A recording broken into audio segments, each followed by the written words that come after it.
La première étape de la transition numérique, c'est de s'y intéresser. Félicitations, vous êtes déjà en train de vous y intéresser. C'est de se poser des questions, c'est d'essayer d'en apprendre plus sur c'est quoi, quelles sont les technologies que ça comporte. Puis ensuite de ça, la deuxième étape, c'est de faire un bilan.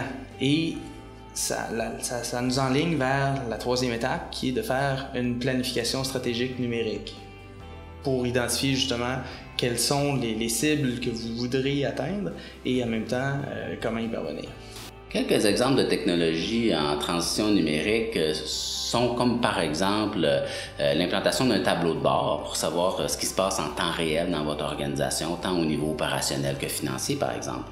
Ça peut être tout simplement l'implantation d'un site web transactionnel pour vous permettre de mettre à disposition de vos clients vos produits et les vendre en ligne. Puis ça peut être aussi complexe et gros que automatiser et robotiser votre chaîne de montage.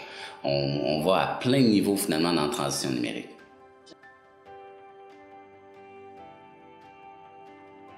La transition numérique dans n'importe quelle organisation qui décide de se lancer là-dedans s'inscrit dans la planification stratégique de l'organisation. On commence d'abord par établir une vision pour l'organisation. Où veut-on être dans plusieurs années? Et la transition numérique va s'inscrire dans les priorités opérationnelles de l'organisation. Mais on ne commence pas par choisir une technologie, puis ensuite on décide où on veut aller. Ça peut être catastrophique pour une organisation de procéder comme ça.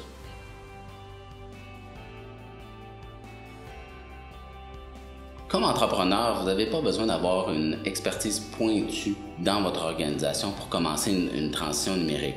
Il s'agit par contre d'être conseillé adéquatement. La CDRQ, entre autres, va vous donner ce genre d'accompagnement, mais il peut y avoir d'autres partenaires qui peuvent le faire. L'important, c'est d'être bien mobilisé à l'intérieur de la coopérative et finalement d'aller chercher de l'aide quand vous en avez besoin.